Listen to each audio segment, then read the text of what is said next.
We'll now start the webinar. I'm Captain Gaurav Rana. I run CN Beyond, and with me I have Captain Vineet and Disha from CN Beyond, who will be coordinating in the webinar. And in the presenters, we have Punit sir and Captain Lalith, who will be speaking about ICS. And I'll of course introduce them later as well. Thanks for joining all of you. It's a Sunday afternoon or evening or morning, depending on which time zone you guys are on. But thanks for joining in. What I'll just to lay the context why we are doing this webinar is that uh, a lot of us may have heard about ICS or similar professional bodies during the course of our time. We would have seen our friends probably take a membership, sit for exams, passed um, uh, being a member. We may have understood the process of becoming a member through the website, through our friends, but understanding directly from the people within the ICS, probably very few of us would have got a chance. So through these webinars, what we try and do at CN Beyond is we call very senior people from various professional bodies and who talk about the particular professional body or whichever field they are in. So in this case today, we have Punit sir and Captain Lalith who would be presenting in the webinar as well. It gives me immense pleasure to introduce our speakers today. We've got Punit sir, who is the current president and fellow of the Institute of Chartered Shipbrokers of UK. He's been more than 30 years in the commercial shipping and worked with various companies like Precious Group, Noble Group, Towald, Clavinus.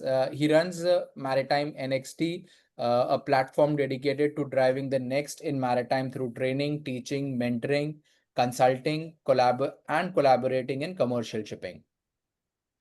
He also is associated with various government bodies, various education institutes, and he's been a professor at many institutes worldwide, right? So to name a few, he's visiting professor at World Maritime University, Bayes Business School, Nanyang Technology University, Nanyang Business School, Copenhagen Business School, University of Piraeus, Indian Institute of Management, Shillong, and Mumbai. And he's deeply involved in maritime tech startups and as an angel investor as well. He holds a master's in shipping, trade, and finance from Bayes Business School and a LLB and postgraduate diploma in maritime law from University of London. And he's also an expert witness and a member of the Baltic Expert Witness Association UK. Thanks for joining in. Thank you so much. Thank you very much. It's a very varied and comprehensive range of expertise that you have and services that you provide, and your experience is very, very rich. Thank you very much, Gaurav. Thank you. And we also have Captain Lalith. Captain Lalith is the secretary in the ICS Chennai branch. He's of course a master mariner, and he's been at 18 years at sea, 12 years ashore, and he's been a maritime project consultant for subsea installation. He's a maritime legal consultant. He's a registered member of High Court of Tamil Nadu and Pondicherry, a registered member of Madras Bar Council, a full member of International Institute of Marine Surveying, fellow with ICS, licensed surveyor and loss assessor with IRDA, and director with LK Marine Services Private Limited. So thank you, Captain Lalith, for joining in. Again, a master mariner with who's again very rich experience. He is into surveying. He's with the law association. He's of course with the ICS. So we have two presenters over here who are from ICS and with a very, very rich background. I'm sure they have benefited from ICS a lot, and what their journey, that's something which we'll talk about, and how we could possibly benefit from ICS and their journey is what we will talk about over here. In terms of the introduction of the participants over here, and I'm sharing the results of the poll, we've got about 52% who are mariners but working at a management level. 24% are mariners working at mid-management level. Then 13% non-mariners working at mid-management support level, and 6% non-mariners at a management level, and 5% are students. So that's the audience which we have right now. Kudos to you. Thank you so much for joining in on a Sunday afternoon. And I think what we're going to do in this webinar is we're going to talk about the vision of the ICS. We're going to talk about its global presence, then its presence in India. Then if you become a member of ICS, how do you become? What are the various qualifications? What are the advantages of the becoming ICS member? We're also going to talk about the membership fees, the examination. How do you, where do you appear for examination as well, and how much do you have to pay? And then, its worldwide reach and how do you benefit from it? So first, I'll request Punit sir to possibly give us a view, an introduction of ICS, its vision, and its presence worldwide, please. So, Vineet, if you could stop sharing the slide, and Punit sir could share his. Thank you. Thank you very much. Thank you very much, Captain Gaurav. And thank you for all of you for joining on a Sunday. I'm actually sitting in Shillong right now because I have a week of teaching to do in Shillong this week. So obviously but I'm based in Singapore, although I'm the global president of the institute, but I'm very much affiliated with the Singapore branch. Today, of course, I'm involved with all the branches, and obviously having a global role in the ICS, which I'm very privileged and honored to be. So today, as I said, I want to share some big picture aspects. I can see that the mix of people who are there in the audience, a lot of them are master mariners, and they would like to see either something that supplements their seagoing experience, or more importantly, opens a window or a door to doing more in commercial shipping. So ICS is kind of fitting that bill specifically with regard to a multiple space. So let me just take you through a very overview of what kind of talent challenges does ICS solve, because at the end of the day, it's a qualification. And although there are other things which I will talk about along the way, but primarily the ICS, the institute, was set up in order to make sure that this profession continues to remain a vibrant, dynamic profession, having the right understanding of the business, having the right kind of qualifications which can be trusted and which can be used and can become the hallmark of good knowledge and qualifications globally in the field of commercial shipping. So that's the kind of focus that we've been having specifically in the ICS for more than a century now, right? So what are the major challenges that commercial shipping is facing? The first thing is that as far as commercial shipping is concerned, there is no minimum mandatory qualification. So most of the time you can kind of get into commercial shipping either through entry level positions, or you do get a chance to kind of laterally move into it. But there is no mandatory qualifications like other professions like doctors or lawyers or engineers, right? So that is where it's a little bit unusual in terms of a profession. The other thing is that this creates the lack of uniform knowledge and skill levels among teams. This is something that you will be facing if you're working already.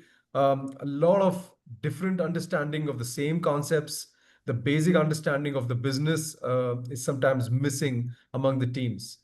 At the same time, you also have lack of standardized knowledge resources. Everybody has their own perspectives. A simple concept like notice of readiness can actually be interpreted in multiple ways based on your own personal experiences.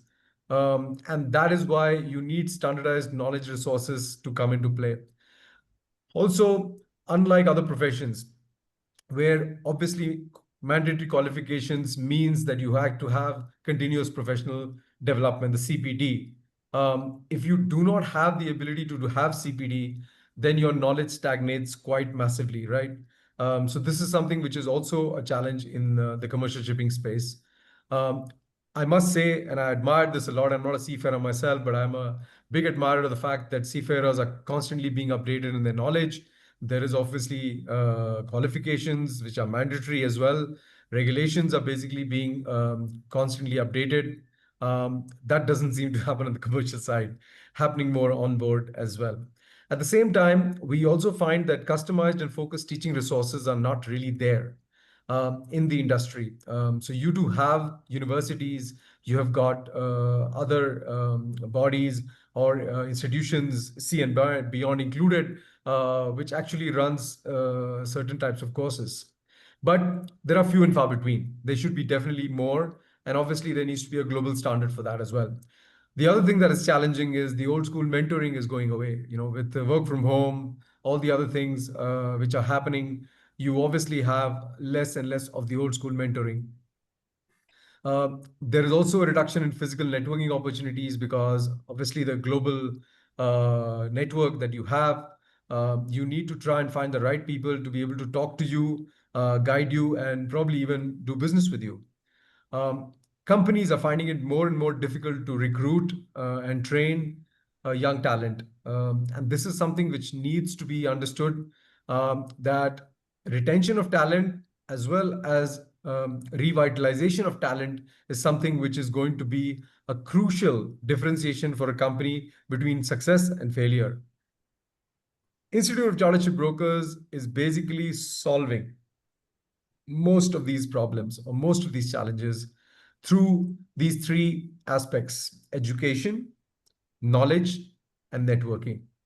So essentially, if you look at in a synopsis what the institute is, it's essentially an education provider. Yes, it is always there. The qualifications are very vital and they do have a massive amount of value, but those qualifications are just a starting point of the journey. You need to have constant knowledge upgrade, which is where the institute then becomes a real value. Every single member, every single student that gets added to the kitty of the institute actually brings a very unique perspective. And that perspective needs to be then exchanged and shared and upgraded across the entire institute. And finally, networking. You need to build relationships. And if you have a common forum in which you build relationships, it makes a huge difference, right? So this is the kind of key areas where Institute of Chartered Shipbrokers is unique, different, and more importantly, it's something which is time tested. It's got a heritage and tradition which spans over a century. So a little bit about the institute. As you can see, the actual motto of the institute has been our word, our bond, and we share this motto with the Baltic Exchange. Both these bodies have grown together, Baltic being much older than the institute itself, but essentially the ethos, the key value that we always had in the institute and still have in the institute is our word, our bond. So we are obviously trying to make sure that happens. It's the only internationally recognized professional body in the maritime arena. And it is not just ship brokers. It started as a ship brokers institute, but ship brokers were the kind of key conduit intermediary which were doing business at the time in the maritime space. And the other players were actually in other spaces, whether it was trading or whether it was in insurance and other places. But eventually, maritime industry has started to or started encompassing all the various stakeholders. So today it represents brokers, it has ship managers, agents, insurance, lawyers, logistics, all kinds of shipping professionals, charterers, operators, All of these are actually a part of the institute. So the name Chartered Shipbrokers is a historical link that we have with the history, and it is based on that. We got our royal charter, so it's a bit cumbersome to change that at this stage. The institute itself shares the our word, our bond motto with the Baltic Exchange. It was founded at the Baltic Exchange in 1911 and then given a royal charter by the royal family in or the king or queen in England in 1920. So as you can see, there is a lot of history which has happened over the years. It's a major provider of education and training, sets and examines syllabuses for membership, and creates highly professional, qualified professionals in the industry. So it's one of the few bodies which is like the other professional bodies, actually getting membership through examinations. And this was always the intention, that you must try and make sure that the membership is essentially earned through understanding the business. And for that, the examinations remain the key aspect. What you do get eventually once you pass the examinations, and I'll go through that in a minute, you first of all attain the status of membership. If you have a certain amount of working experience along with your passing of the examinations, you start with a membership. As you grow further in your experience, you can apply for a fellowship. And both these, um, as I call in Sanskrit, upadhis. The word is something which actually adds to what you already have. It's something which is actually getting you to reflect what is that particular upadhi is giving you an additional value in what you already are. What you already are remains very much there. You're getting something on top of that. MICS and FICS are the two things which actually are words which you can add into your own name, and that has a tremendous amount of value. If you are becoming a fellow, then you are actually a chartered shipbroker. A member is not a chartered shipbroker, but if you're a fellow and you are a fellow, then you can add the word chartered shipbrokers in your title as such as well. The institute now has 27, actually now it's 28, just to update you, it's 28 branches, 7 in UK, over 4,000 members and fellows worldwide, and over 100 company members, mostly in UK, but now a few in Greece, and we are expanding the company membership to other countries as well. The latest branch that has actually become a branch of the institute is the Turkish branch, Turkey branch. So Turkey branch is basically the latest one that is added to the kitty, and I'll go through the branches in a minute. Every year, we have over 5,000 candidates who actually sit for ICS exams in about 110 centers around the world. So this is a huge, huge body, and it's global in the true sense of the word. This is very, very important that you understand. And this is the global reach that we're talking about. We've got 4 different aspects that the institute has.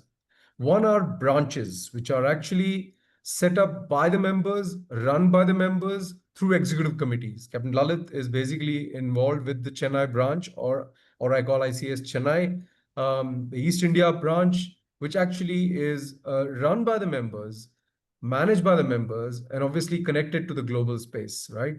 So branches like that all over the world. And then you have international teaching centers, which impart the education of the ICS courses. And those are also spread all over the world. There's not that many in Americas, but it's there in all other parts of the world. The development branches are basically the additional level of branches which are yet basically being considered to become a full branch. And the Netherlands branch, the Turkey branch, were all in that space and eventually moved into a full branch status. Recognized partners are people like C and Beyond, who is a recognized partner of the institute. They actually get involved in multiple areas, becoming brand ambassadors for the institute, outreach agents for the institute, and also one of the most important collaborative partners for the institute going forward. So again, thank you, C and Beyond, and thanks, Captain Gaurav, for doing this. But just to give you a perspective of why the global network makes sense, if you are a businessman or you're a shipping business, and you're sitting somewhere in Singapore, for example, like what I am, and I need to understand what's actually happening in Africa. I need to understand what's actually happening in the Mediterranean and the European space. I have got people to tap on to. It's literally like basically going out there and tapping on to people who are linked to you through your business contacts. If you don't have contacts, you can make these contacts through the branches. And when you go visiting to these countries, you can actually tap in and link up with the branch support to the people who are interested in your business and whom you may be looking at business partners, right? We get a lot of inquiries like that in the Singapore branch where people are saying, I'm in tanker chartering and I have my small operating company. I'm coming to Singapore. Can you let me know who are all the members who are active in the tanker chartering space? And we do have a global directory as well where you can actually access this information as well. So chartered shipbrokers, as I mentioned, it's a qualified as a member of a professional body. That's what the chartered is, because it has a royal charter attached to it. It's a very prestigious thing. It's something which is obviously extremely valuable. The other chartered institutes are chartered accountants, chartered engineers, chartered surveyors. Lots of these have royal chartered status. And obviously, the shipbrokers definition is very wide, beyond the normal definition that you know about shipbrokers. We are encompassing a very wide variety of shipping professionals. And once you are actually a fellow, you can actually call yourself a chartered shipbroker, right? As I mentioned to you earlier. So I'll come into the education part, and then we will talk about the knowledge and networking after. Maybe Captain Lalith has also contributed a little bit from his branch experience with regard to what are the nitty-gritties about the fees and the other aspects as well. But education, for me, is basically about giving you the lay of the land. Education, and again, I use a spiritual example. There is a difference between Gyan and Vigyan. Gyan is knowledge, education. So one of the most interesting examples that I've come across is basically, if you know what milk is, you've read about milk, then that's Gyan, you know about knowledge. But once you taste the milk, then you know exactly what it is. And then you know where to use that because the taste has stayed with you. You know where you're going to use that milk. That's Vigyan. The Gyan Vigyan difference is very much important. And education is the starting point of the Gyan, and knowledge and upgradation of that and networking is Vigyan. So this is something which you have to keep in mind for sure. So group one is the core subjects, the key subjects: introduction to shipping, legal principles in shipping business, economies of sea transport and international trade, and shipping business as a whole, which is a bit more detailed than the introduction to shipping space. These four are most of the time compulsory. In some cases, you do get exemptions. I'll come to exemptions in a minute, but these are the core subjects. And you have to do total of 7 subjects in order to qualify through the professional qualification examinations, right? So I'll come to that in a minute. But basically, the idea is that you need to do, if you don't have any exemptions, you need to do 7 subjects. The good part about electives is that electives are actually relevant to your type of business. If you're in a dry cargo business, you can do dry cargo chartering elective, and you can then combine that with maybe ship operations and management, and maybe even shipping law, which can kind of combine the whole area. Marine insurance can be combined with shipping finance and ship operation and management. You obviously are trying to combine those subjects where there is connectivity, there's relevance, and there is value for you to do it together. So the flexibility sits with you, and you can actually choose from these massive amount of electives, 3 electives on top of the 4 key subjects that you need to look at. So that's the lay of the land: 4 key subjects, 3 electives, 7 subjects in total, and then you are ready to kind of go through that. Now, there are 3 pathways that you need to look at, right? So the first pathway is what is called a foundational diploma. If you do not want to do all the 7 subjects, but you really want to kickstart your journey of education in the commercial shipping space and your ICS commercial journey as well, then foundational diploma is a starting point. It involves effectively introduction to shipping and 1 elective topic. one elective subject is there, which is relevant to you. So you, if you're a dry cargo person, you can basically be a fresh talent, can actually look at introduction to shipping, combine that with dry cargo chartering. If you're a tanker person, you can do the tanker chartering and introduction to shipping. Then you actually have advanced diploma.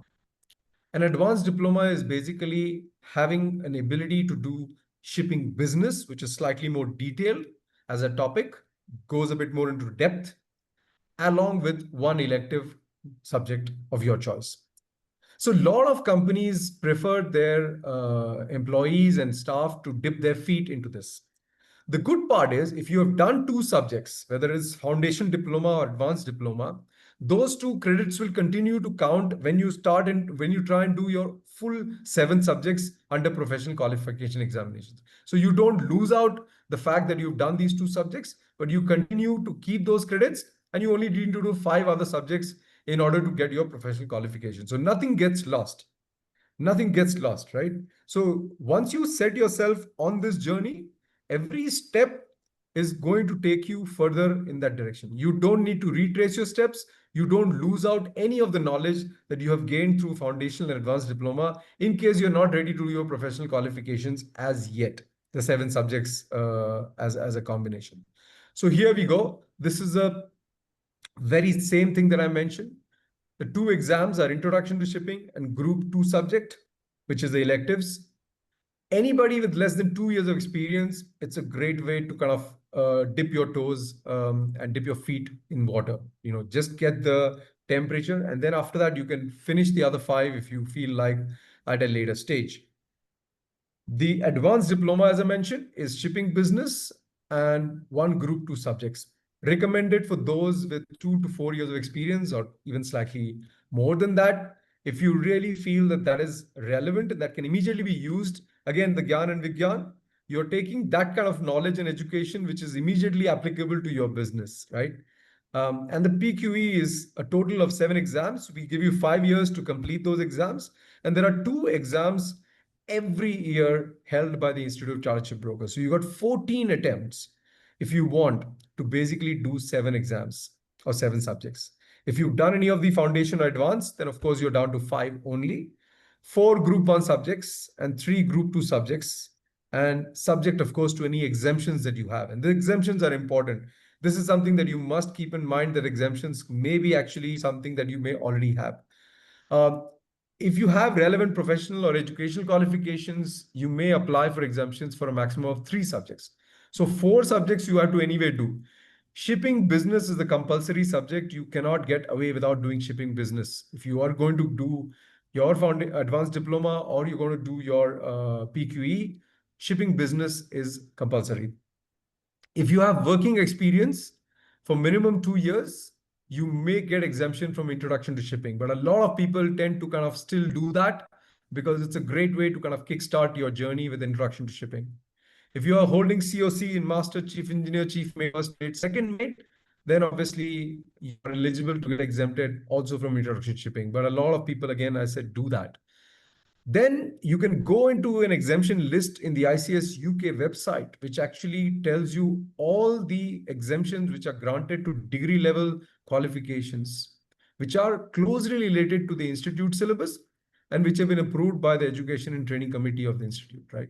So basically, there have been people who have actually done a master's or a graduation in maritime business, and they obviously will get exemption for introduction to shipping. I know, for example, in Singapore, the Nanyang Technological University or Singapore Management University has got a few courses which are incidentally being taught by the fellows of the institute in the SMU and NTU, and they are essentially eligible for certain exemptions. Even marine insurance, in some cases, you've taken that as a full-fledged subject in your degree level qualifications. So exemptions are important, but the exemptions are something that you need to think through. Doing these subjects, understanding these subjects is something which is very foundational, and you must try and make sure that you don't just get an exemption for the sake of exemption, but you need to have a complete understanding of the subject. Then an exemption makes more sense.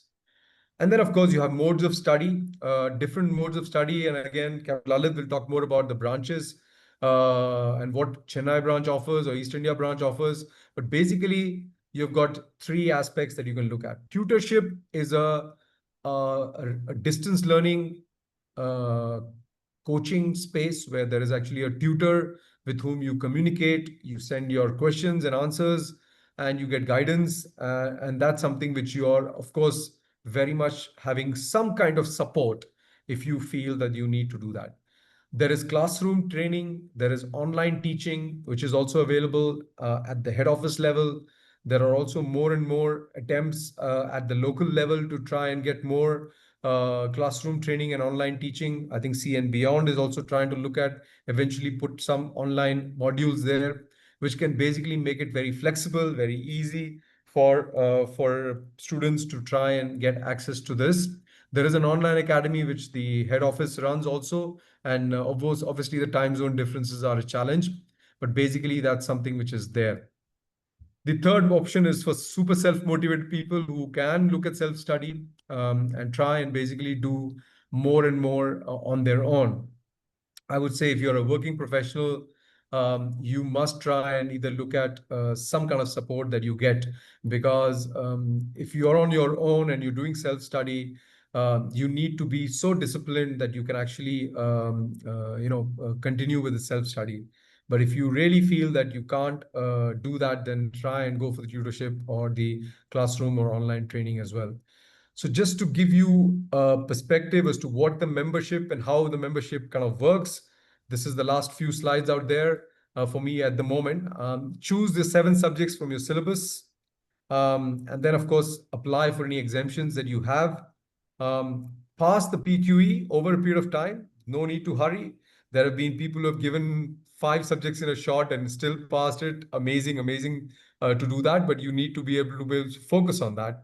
But basically, idea is to pass the PQEs for the chosen subjects. The May examination result just came out a few days back, and I see so many lovely posts of more and more people saying that they've successfully qualified and they're looking to basically contribute as a member going forward and looking to take away more. So that's the kind of eventual space. You also need to demonstrate the time that you spent in the industry, confirm that you actually have the ability to combine experience with the knowledge, and then eventually you are elected as an ICS member, which is supported by 2 ICS members or fellows. In this regard, please don't get worried if you don't know fellows or other people. Reach out to any of us. We are very happy to support. And in this industry, the networking is very strong. Relationships are very strong. People recommend each other all the time. And I have been supporting quite a few new members by signing up their applications as well. And that's your Institute of Chartered Shipbrokers. You can see the Regal Royal Charter seal there. And of course, the idea that you basically are a member of the institute, and eventually you can also get a fellowship, a certificate at a later stage. I will stop here now at the moment, Captain Gaurav, and try and see if Captain Lalith can take this further with regard to specific nuances with regard to what's happening in the branch level. How can students enroll, give exams, fee structures, and then I will go back to the 2 other aspects which I want to talk about: the knowledge sharing aspect and the networking aspect, and eventually conclude with how this all ties in and keeps you as a key opportunity as well as a support for your entire career at various stages of your career. So that will be my concluding discussion that I will take up. And I will also, just before, after Captain Lalith finishes his discussion, I will talk a little bit about something called an Institute Education Fund, where scholarships are available for students to basically support them. And I will talk a bit about it, how to apply for these scholarships as well, because that's a very vital part of the institute offerings that is sometimes not understood and people are not aware of it. Yeah. So I'll leave it at that. But thank you so much. Any questions we can take towards the end? Yeah. Absolutely. Thank Thank you you. so much, Punit sir, for your initial introduction, and we look forward to having you again. As I was, one request, if I can have everyone rename to your real name, I saw sometimes it's the name of your family member or the name of your device. So that's one request. Second, just to see how many people were attentive, let me just take a quick poll. How many type of qualifications does ICS have? We've already talked about this, but let's see how many of you got this right. When I passed my ICS, I think 14 years back, I was not aware of the number of qualifications. I was only aware of one, but and it came as a surprise to me later on, and because of which I gave all the exams in one go. I maybe may not have straddled them across, but let's see how many of us were attentive in the last 15 minutes. Okay, a few more answers, please. I've got about 70% of you who have voted. I'll wait for the next 5 seconds and then I'll close the poll window.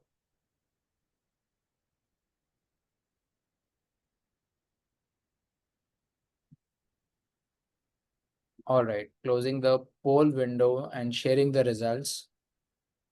Right, I can say 81% of us are aware and were attentive. So there are 3 qualifications, and possibly Captain Lalith may also have them in their slides, and he may again just touch upon them. But over to you, Captain Lalith. Please go ahead, sir. Thank you, Captain Gaurav, and thank you, Mr. Punit, for sharing your yarn here. Also, as you said, the knowledge and the networking are the two eyes for every mariners or non-mariners who are establishing their career in the shipping.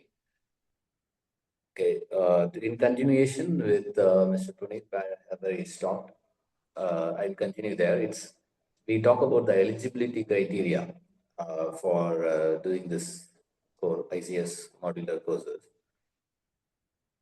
There is no specific in your any diploma or graduation, if as long as you have a background of shipping or an interest in learning about the shipping, you can give up these courses. There are 2 courses as he already explained, is the foundation diploma and the advanced diploma. For the foundation diploma, you have to do the group 1, group 2 courses of each one carries one subject, and for advanced diploma, which is already given you a hint about it. So because I don't wanted to run upon the same slide again. So for the PQE, the number of years allowed is 5 years, within which you have to complete all the 7 modules. Of course, the exemptions are allowed, as Mr. Punit has already briefed upon that. Over to that, the next is your registration form, which is already available at www.shipbrokers.org, which we can also share to you individually. And also there is something you guys, the first time registered students, there is one link, another link is also there for those who are returning back. So those are self-explanatory when you access the website www.shipbrokers.org.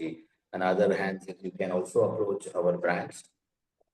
We have dedicated education officers who can guide you for all these registrations and getting you books and booking you slots for the exams. And in fact, in our branch in ICS, which is called as the East India branch, which covers the whole zone of India, except now the ICS Mumbai branch is also live.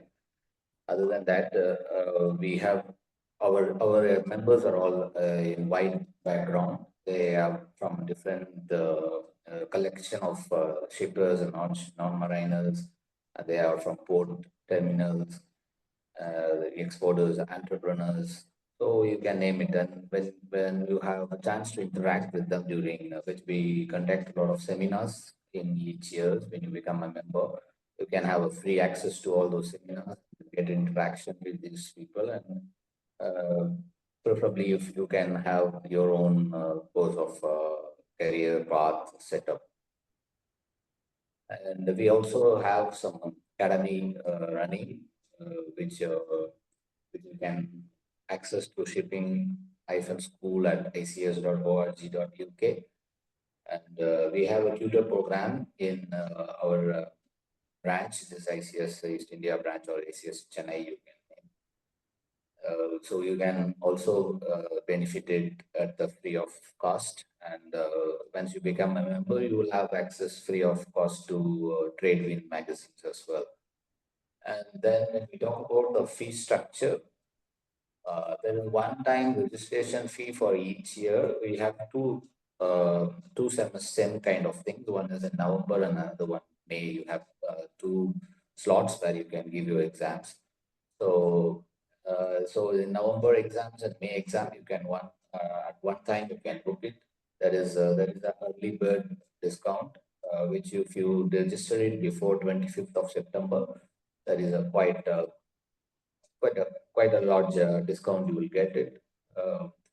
Otherwise, the registration fees is always 17,045, which is as per the present currency rate, or in pound is 145. That is once you register it in the month of before month of September 25, you can write exams in November as well, coming May 2026. And as an early bird discount, you get each exams 12,931 rupees. So otherwise, the standard rates are 21,750. So these slides and all we can is already available in the website, or we can also share to you at your request. So these are the facts which I have to discuss with you.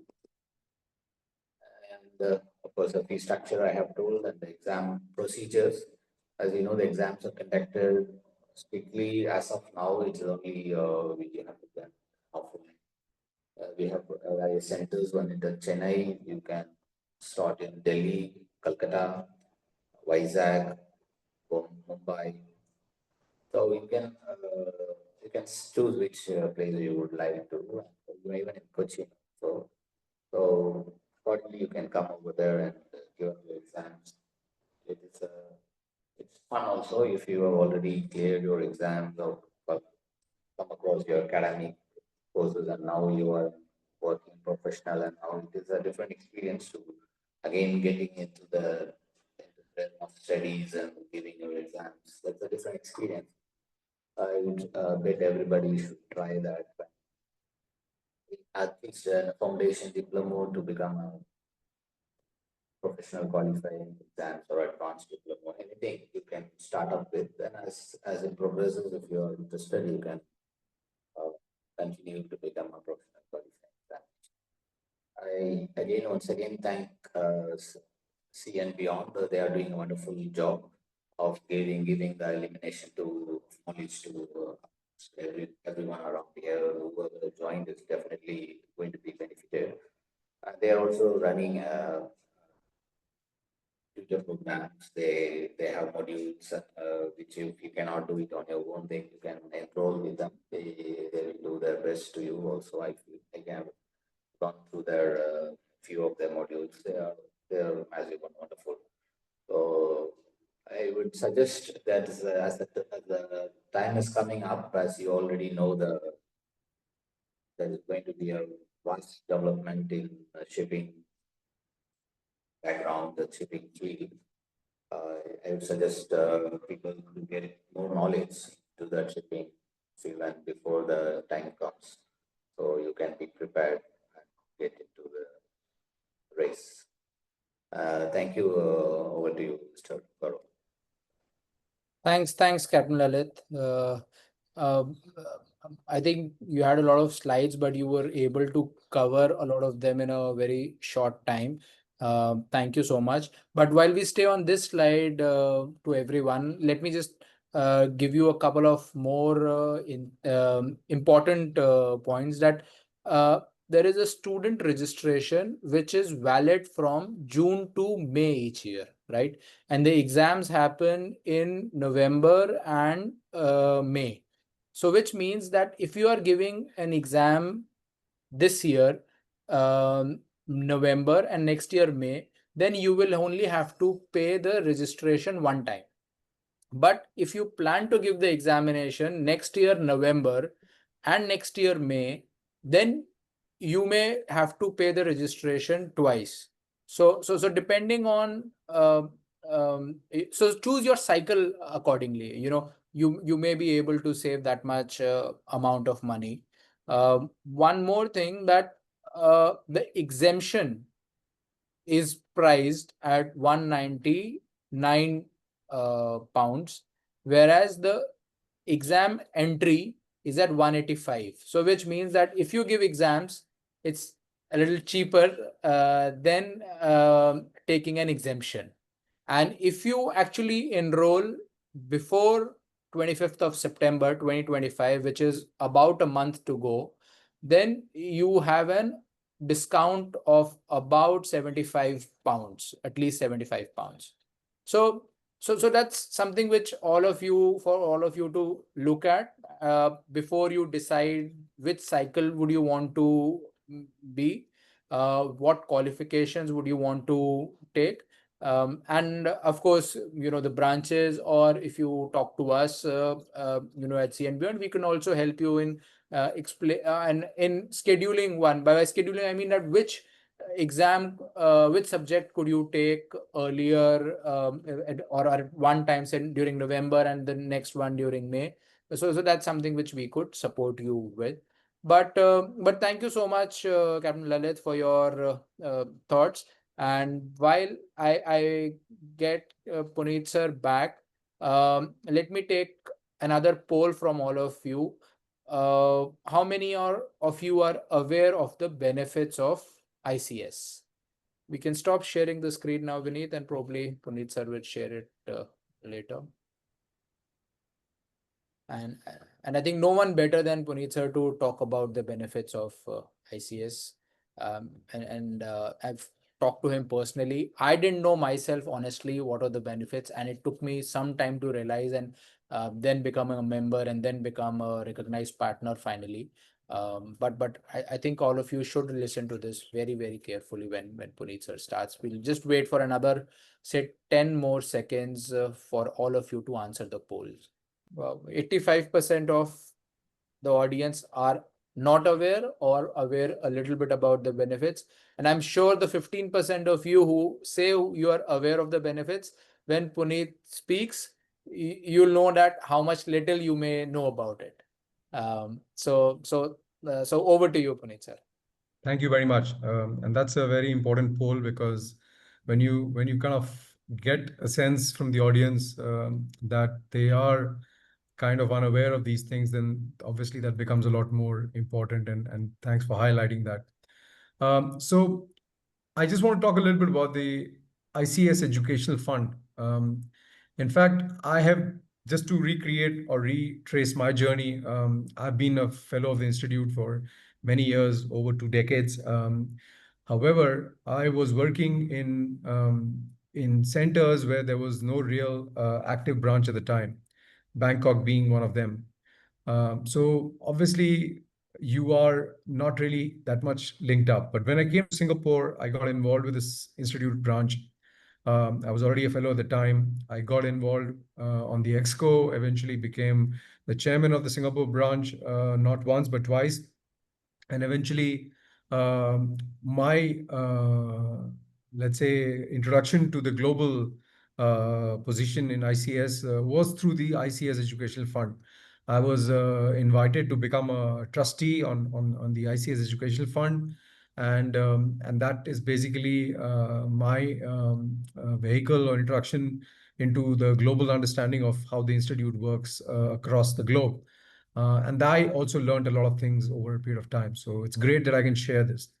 This ICS Educational Fund is something which is a very, very important part of the mix, but is seldom known. Even branches are not aware of this in a big way. We have tried to create more understanding and awareness, and hopefully, if some of you or most of you decide to study the ICS qualification, you can use that. So if you go into this particular website, which is the ICS UK's website, which is the head office website, ics.org.uk. You got these various tabs. The website itself is very interesting if you're interested in understanding the history of ICS, a lot of information about an international network, the structure, and you can get all the information. All the stuff that we're talking about is already there. They already talk about the exams and the membership benefits and other things, which I will be also talking a little bit about it. A lot about the global events that we actually have in all the various branches are all listed here. The ICS Education Fund is essentially a fund which is helping anybody who actually has intention to take up the ICS qualification. It helps you with exam and student fees. It helps you with the study materials. It also helps you in kind of pushing some further education space if you're really looking at benefiting from the constant and CPD kind of a discussion, right? So it's very simple. So there are 4 FAQs there. The Am I Eligible FAQ, which basically talks about the fact that if you're applying for the first time, you must, tell who you are, give a license so that we can identify who's actually applying. Maybe a reference letter from a third party, somebody who could be a person that you know in the company, or doesn't have to be an ICS member, it doesn't have to be an ICS fellow. It is somebody who actually can vouch for what you are doing and what you intend to do. And then, of course, if you have your local branch, you can actually approach them and get a letter of recommendation from them or your employer or academic institution. It's not very difficult. That's the starting point. And what you really need to include in your application is your personal statement of 200 words. This is about your background. Why do you want support? What is the reason to make the application? And please be precise in terms of what you actually can get specifically in terms of your own personal specific. The beauty is that this now technology, you don't need to worry about, getting this information. There is a Word document which is attached to this website link. You can just click on it and a Word document opens up and you simply fill it up, sign it, and send it to this efund@ics.org. And throughout the year, the committee is meeting, the trustees are assessing applications. And we obviously try and basically give clear understanding of whether an application is successful or not, or if any further clarification is required. So it's just a simple website link. Use it. And Captain Lalith, please do alert this. This is not just for first-time students. This is also for students who might be down already in the journey. They would have already done 4 or 5 exams, but for the last few exams, they are pending. They are stuck with some support. They can apply for this education fund. It's a very massive benefit which is available, and more importantly, it's something which I, as the president of the institute, the other trustees, and the senior officers are definitely trying to basically give out as many support bursaries as possible, because this is something which is the reason why the trust and the fund was set up in the first place. They have the access, they have the money, it is lying there, it just needs to be utilized in the right way, and we hope that more and more people utilize it. So this is something which is I just wanted to share, and that's something which is genuinely available to the branches, to individual students. Remember, the branch doesn't make an application. It gives a letter of recommendation, but it doesn't make an application on behalf of the student. The student or the person applying for the bursary applies it on their own. And that is something which must be understood. And we have done a lot of dissemination of funds. There are some branches which have been very active, and they have been using these, especially for books. They need education material, and exam fees sometimes are paid by the company, but the books are not covered, so they actually ask that to be covered by the fund. So that's one part. Let me continue with my presentation, and just end that with the two knowledge and networking aspects which I talked about. So in this case, as I said, if you look at the knowledge part of it, for me, knowledge is all about information that you can actually get, but then you need to supplement that with ability to be practical about it, right? So the ICS textbooks are a very interesting way to store knowledge.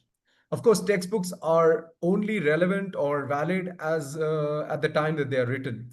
But the interesting part is that they are very good guides for basic understanding of a subject in simple introductory stuff, which is written by professionals for professionals.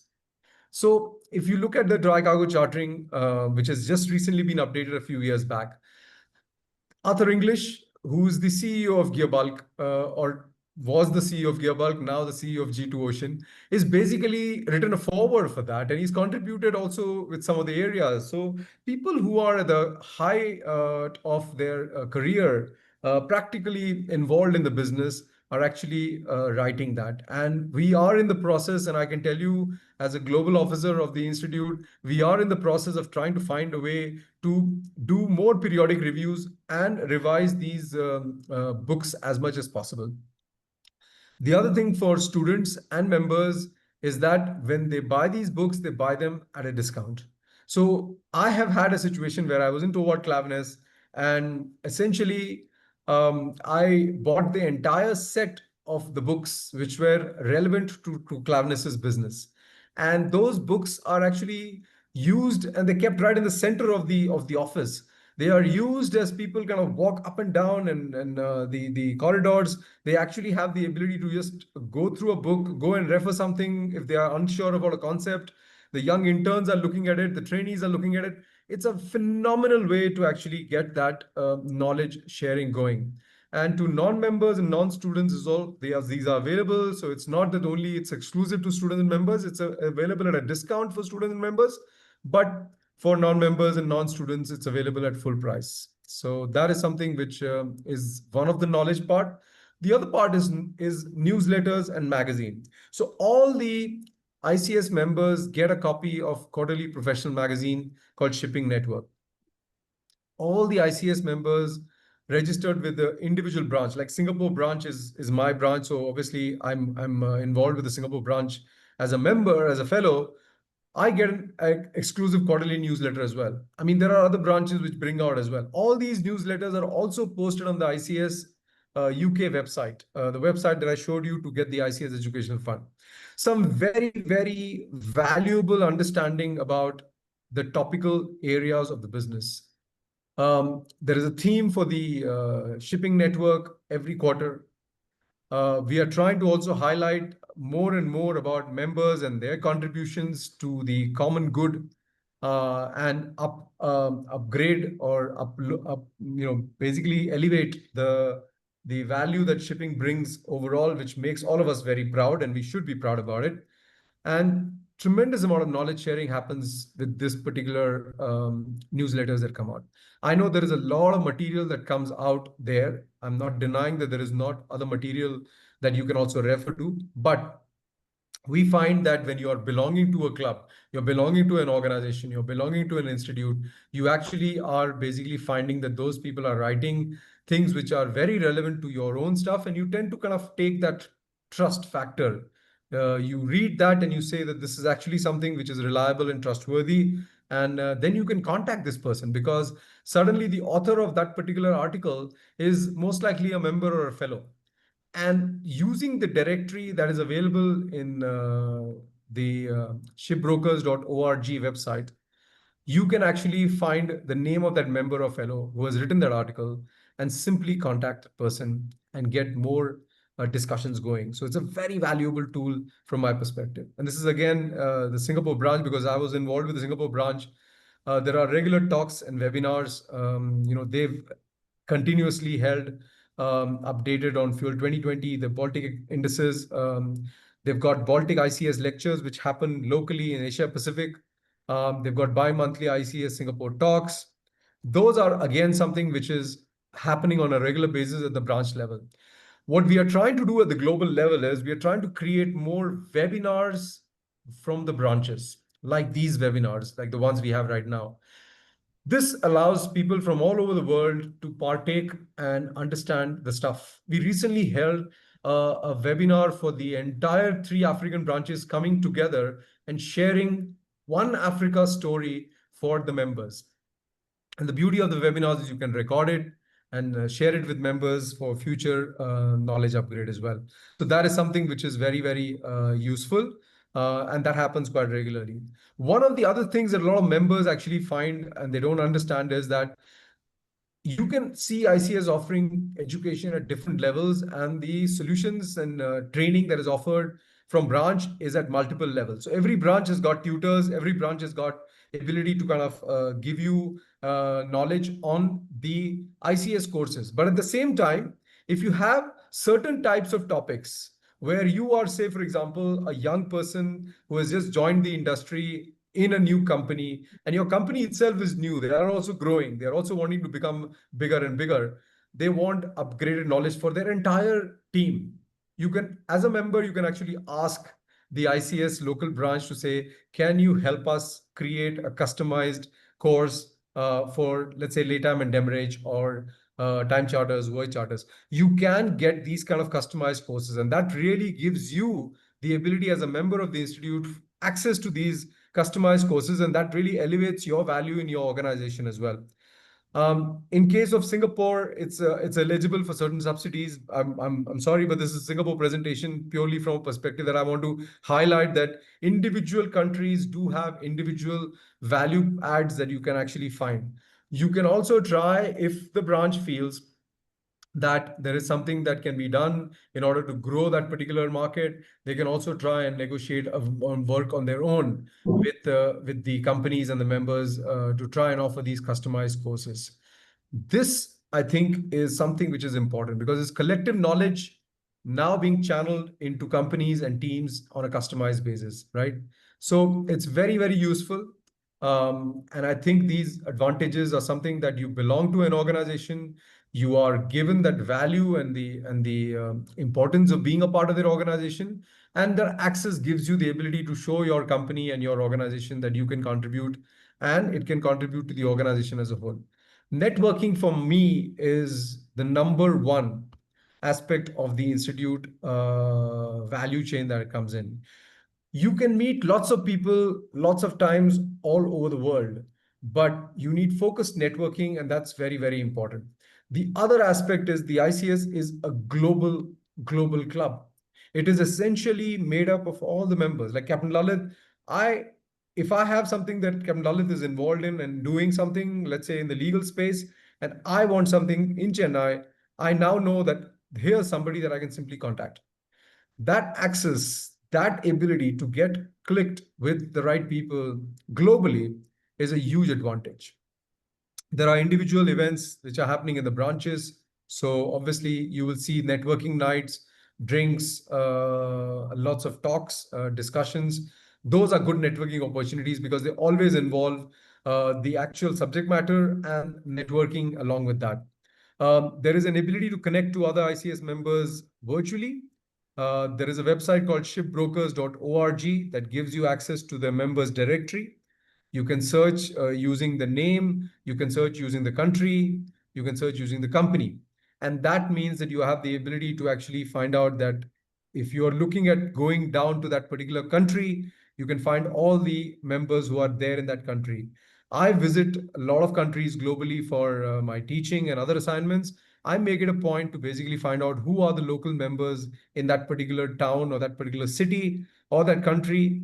And I try and reach out to those guys and say, let me do something, guys. So for example, Geneva, there is no branch there, but there are lots of members there because so many shipping and trading companies are there. So when I was in Geneva talking for a conference like Geneva Dry, I hosted an ICS drinks session with all the local members and fellows there.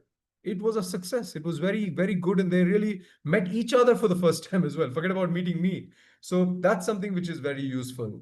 There is a lot of collaboration that we have. I know even Chennai branch or Mumbai branch and others, they are all very closely involved with Young Ship and Baltic Exchange and the Vista and the other organizations. So there is a lot of collaborative events. So you are actually exposed to organizations and members beyond ICS through these networking. You can also contribute to the ICS publications and speak at ICS events in your local branch or a global basis.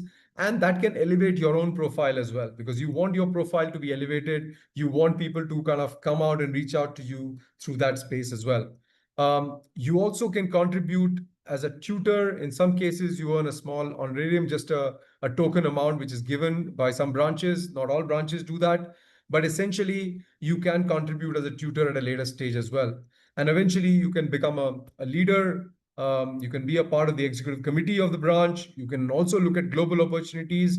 I am so happy that this year, come October 2025, for the next 1 year, we will have Krishnan Subramaniam as the chairman of ICS and myself as the president of ICS. Two Indian origin people rising to the top of the organization. And obviously, it is global organization, truly global organization. And we have actually tried to create a more global footprint because of that. So everybody can get more involved in the ICS going forward as well. Now, I'll just end it with a couple of things as to understanding why ICS is not just a static qualification. You get a degree from the university, your only ability to go back to the university is through an alumni network. But it's very unlikely that you actually get to do business like that. You try to meet on a regular basis, you have networking events all the time. It happens rarely, right? But ICS is something which continues to add value dynamically throughout every stage of your career, right? For new entrants, your number one priority is education. You want a qualification which is accredited globally. You want something which is affordable, flexible, and relevant. So you can actually do the qualification along with the job that you may be pursuing. It's supplementing the on-job training that you're having. So you are trying to basically do some work in your office, and suddenly you see that there is some kind of a connection based on what you're learning in the ICS qualification. You connect the dots and you supplement what you're learning and you're doing on your job. Second thing that new entrants need is knowledge. You want to constantly absorb new information, what is happening with the latest developments, whether it's EU ETS or Trump tariffs or any of these things. Your branch is able to offer certain events. Globally, there are webinars for members only, which happen all the time. And then, of course, you want networking. The networking at that stage of a new entrant is not necessarily to try and basically do business, because you still don't have the authority to do a lot of business and deals at that point of time, but you're trying to lay the foundation for your future by basically looking at new connections, by forming relationships with like-minded peers, and more importantly, looking at other opportunities which are available in the market to also look at new opportunities and jobs that you have. ICS offers you all these aspects and all these value. I know in Singapore branch, they even have a service by which you can register yourself, and they can try and get ICS members to be connected to companies who are looking for certain new employees, right? So that also happens in certain branches. Once you are a little bit older, you're in the mid-level, you've got a bit more deals under your belt, and you're trying to get more deals under your belt. Education is kind of gone into a different level. The Gyan is already there with you. Now the Vigyan is already starting to come into a big way. The Vigyan is your knowledge. You are trying to upgrade your knowledge and skills. You want relevant knowledge updates because you're doing business in certain areas and you want to know more about those areas.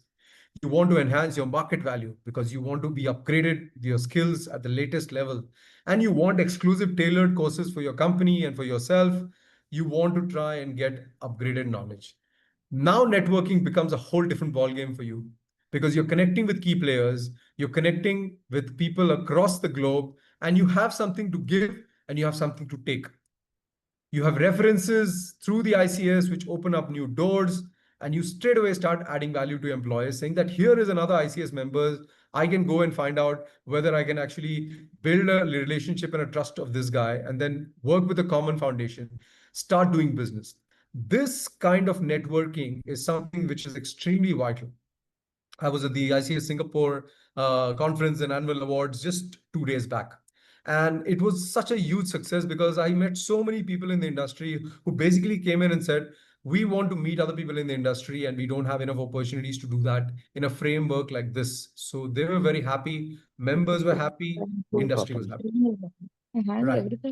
And when it comes to senior leaders, it's a little bit different. You still want knowledge, but now you're not just absorbing, you're also giving back. You are getting chance to share perspectives, you're getting chance to share experiences and knowledge, and you have access to new concepts, which are obviously something at high level, at senior level, you are able to then pass on to the membership and ICS as a whole. You're contributing now. But you're also getting a chance to meet top decision makers at these conferences, right? The ICS Singapore one that I just mentioned. I had a fireside chat with Peter Norberg, who is the CEO of Swiss Swire Bulk in Singapore. And the fact that ICS leaders listened to that conversation helped a lot in getting perspectives on how to manage in these challenging times, right? Networking, you get access to C-suite. The guests that we normally invite, even whether it's in Chennai or in London or other places, they are all people who are at the top of the game.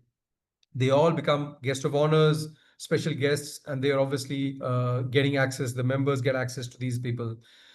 Access to right talent. So when you are at senior level position, you want to tap into the talent. And ICS membership pool is a very good pool to go and start getting your space as well. Leadership opportunities at branch level, at global level are all available to senior leaders at the ICS level as well. You can contribute your knowledge sharing. You can mentor the next generation. You have the ability to actually meet people, mentor them, connect with them. And most importantly, I'm talking about Maritime Singapore, but all the individual maritime ecosystems have got linkages with ICS. So that really gives you the ability to link to key stakeholders. You have government bodies, you have got maritime and port authorities, you've got institutions, academic bodies, everybody that you can need to get involved as a senior leader. ICS allows you to give that qualification. So let me end this with trying to answer those questions which I talked about right at the beginning. How does ICS resolve these key talent challenges as such? No minimum mandatory qualification is a major challenge. ICS offers you that qualification, which is globally accredited in commercial shipping. Lack of uniform knowledge and skill level is a big challenge. ICS qualifications make sure the knowledge is uniform and skills are uniform across the entire team. You can have customized courses as well. Lack of standardized knowledge resources. We have got ICS textbooks and the courses. They are all standardized resources which are updated regularly. CPD not being there. Stagnation of knowledge and skills. You have regular events, talks, and publications that ICS members are constantly updated with. And then obviously you have lack of customized and focused teaching and training resources. You have got very successful focus courses for various companies. And obviously that has resolved specific pain points as such. ICS events allow you to also look at the challenge of old school mentoring being going away. A lot of industry experts meet young people, guide them, connect with them, and then go on for. I'll just give you one example right now. As we are doing this presentation on LinkedIn, I have got a request from a potential ICS member. Somebody wants to follow the qualification and has reached out to me saying that, can you guide me? Can you tell me more about how I can go further in my career? Sure, happy to do that. And that's obviously one of the things that ICS is able to provide. Reduction in physical networking opportunities is very common now. Less and less people are actually meeting physically, especially after COVID. ICS events are both online and they also enough offline events, which is very much in a small setting, and you can get to meet everybody all the time. And at the same time, your recruiting and training fresh talent is definitely possible with ICS qualification, and good growth opportunities are available. So that's basically what it is. The ability to stand out with a qualification is what ICS is about. But at the same time, it's the ability to absorb and to give back throughout your career, which is why ICS is a dynamic qualification which serves you throughout your career. Never forget that. Whenever and wherever you become member, use it to the fullest, but more importantly, give it back to the industry and the members to the fullest. That's all I can share. That's all I can request. Thank you very much for your attention. Thank you so much, Puneet sir. And I'm sure that, whatever we knew about ICS, how we could get support from ICS, our knowledge has increased much more than what it was about half an hour back. And honestly, about this education fund, I was not aware of it till now. And I'm sure, we'll be able to now guide others, and others who are here, they would also be able to seek to leverage that as well. So thank you so much. What I will do is I have a small presentation in terms of how C and Beyond could support all of the people over here, all the candidates. So just for all of you to know that C and Beyond is the only recognized partner of ICS in India, right?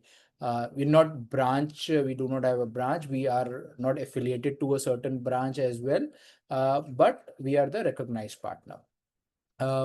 We can provide you with ICS books. So if you go on our portal, we will share the link as well. So you can see these or purchase the books as well. Then there are ICS tutorship modules which are also available. I've just put a screenshot of those tutorship modules. Right now we have 3, but probably in the next 2 weeks we will have 3 more live by the end of September. Sorry, August. By the end of August, we should have 3 more live as well. So the advantage in this tutorship module is you can learn at your own pace. Each chapter from the ICS book, we've taken that.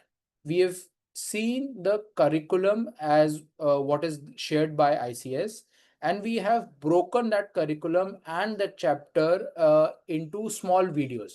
Ideally, a video will be probably about 15 minutes or video for one video, but you'll have about 40 hours of video available for each subject. So that will be available to you. And after you finish your online session, your online video, before the examination, we will be arranging for a doubt clearing session with whomsoever had prepared the videos. So that's the other thing that we are going to do. We can also arrange for a center of examination if we have minimum students. So there is one way in which the branch can arrange for the examination center. But for example, if the branch does not have an examination center, say as far as I know, in Gujarat there is none. That's where maybe we could support you with an examination center as well. We have partnered to 200 plus companies worldwide, and many of these companies do require people in the commercial shipping. So we get these requests from the companies, and those who are looking for a job in the commercial shipping, that's where we could support you as well. A few of you have have doubts, need clarifications on the application process. That's where we could support you. Although we suggest that the best person, the best place to get support is the branch where you are affiliated to. Each branch would have their own criteria. We could possibly connect you to the branch, or whatever we know, we could just guide you over there, right? We have our own commercial shipping courses wherein we provide certification. And from these courses, we also call the companies for employment. So we have conducted 2 cohorts of the courses, and about 5 to 6 people have been placed in from these cohorts in various companies like Scorpio, Navigate, Cargill, and then these are to name some of the partners that we have as well. At the end of the day, our vision is to help you take a well-informed professional decision, right? So that is what motivates us. That is what why we started C and Beyond. And so if you need any support into your professional career, that's where we should be able to support. In this case, we are talking specifically about the commercial shipping and where and all, how we could support you. So thank you all of you for being here, and I will open it up for questions. But before I do that, let me just take a quick poll in terms of, would you like to have any support in the ICS qualification, and what kind of support you may need? So we could accordingly, reach out to you, or the branch could reach out to you for whatever support that you are looking at. Hey. And after we finish the poll, then we'll take all the questions. I see there are a lot of questions in the chat window, and I'll moderate the session with the questions as well.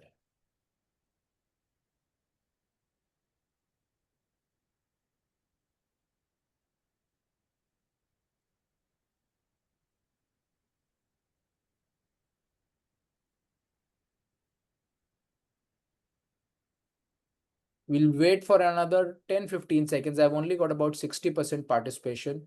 Last 10 seconds for you to answer the poll, please.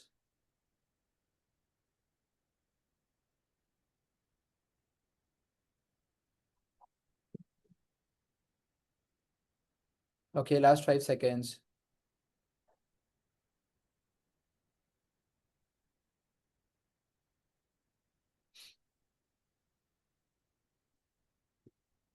Right. Ended the poll and shared the results. So a lot of you are looking for support, and those who are looking for support, I guess majority of you are looking for the support in everything. Preparation, registration is the minimal, which is great. Books, just stop sharing the poll results, but I'll go back to the Q&As. And starting from Mohinder Pal's question, he's asking, is there a branch in North India? Captain Lalith, are you aware of that?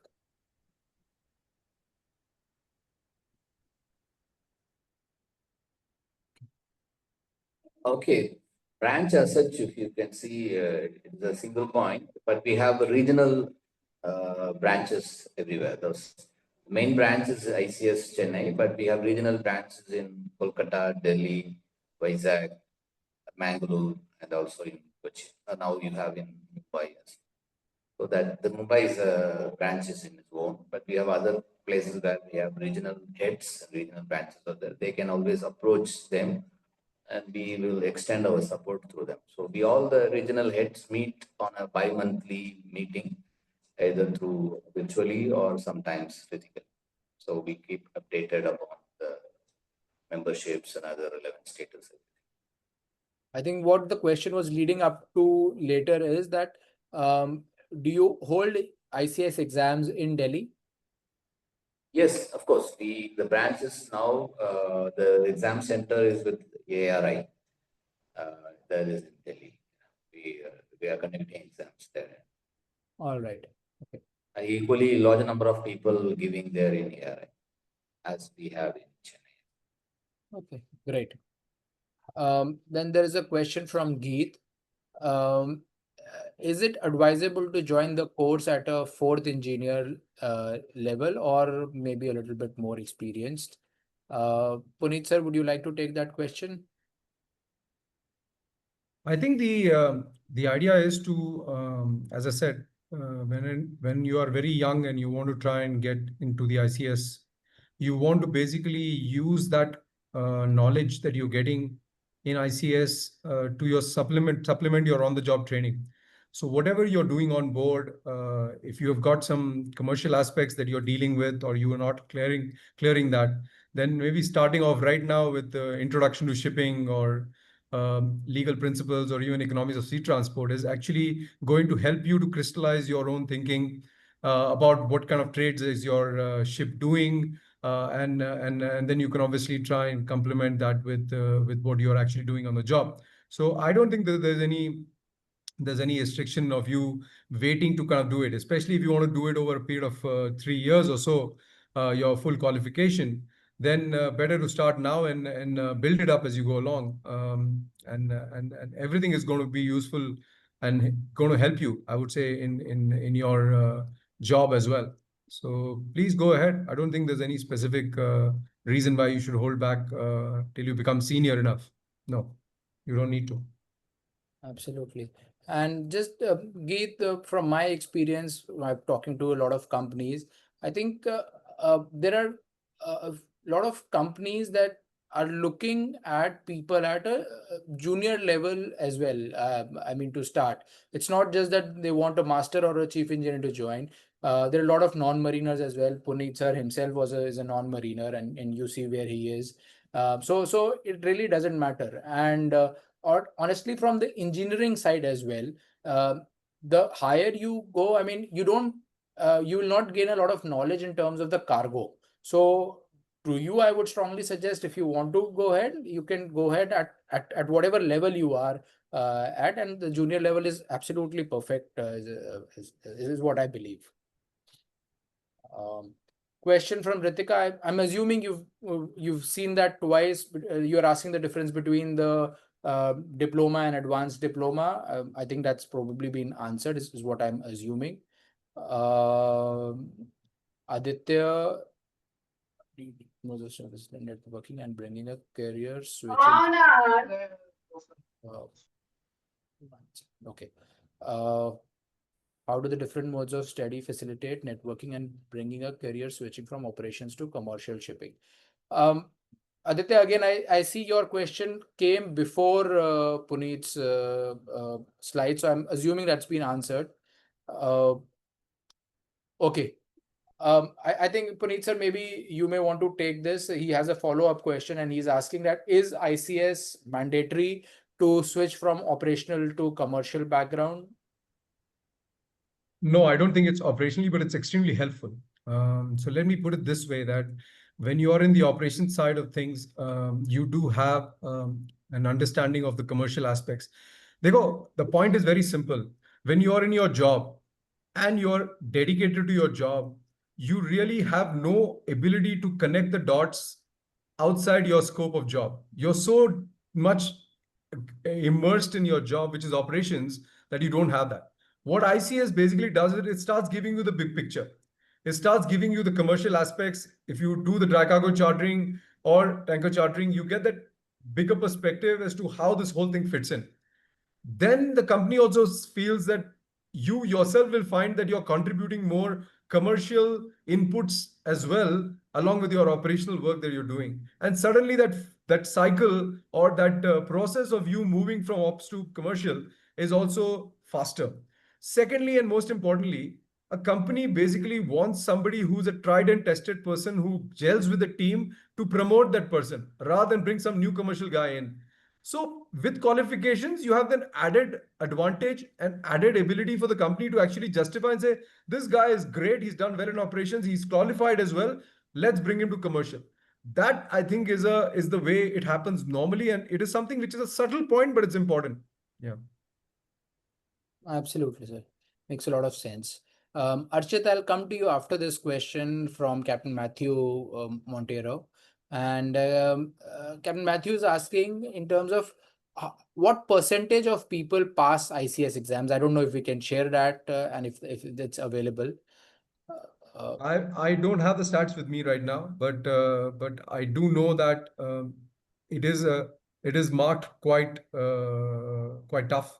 We are basically, one of the things we have actually tried to look at earlier was to to basically nominate members, honorary members, and that kind of has now quite a few years ago stopped, because we do have some honorary fellows who are stellar people, or we have membership by dissertation, but most of the members come in through examination, and we want to keep the examination quite high. In fact, in the original charter of the ICS, the membership by examination is one of the key criterias as well. So we don't have a massive pass rate, but we do have people who are definitely doing well, and there are mix of everything. Like in any examination, there's a mix of it. But I'll come back to you with with the statistic if I can actually find it with the head office. Yeah, thanks.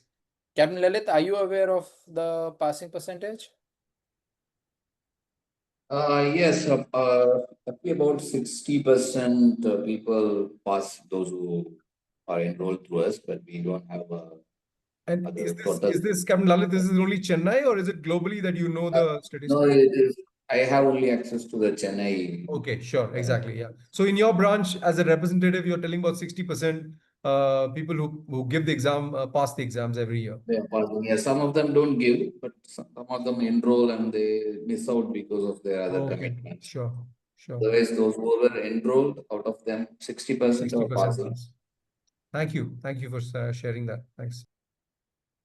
I believe Chennai has much more intelligent people, so globally this percentage may be lesser.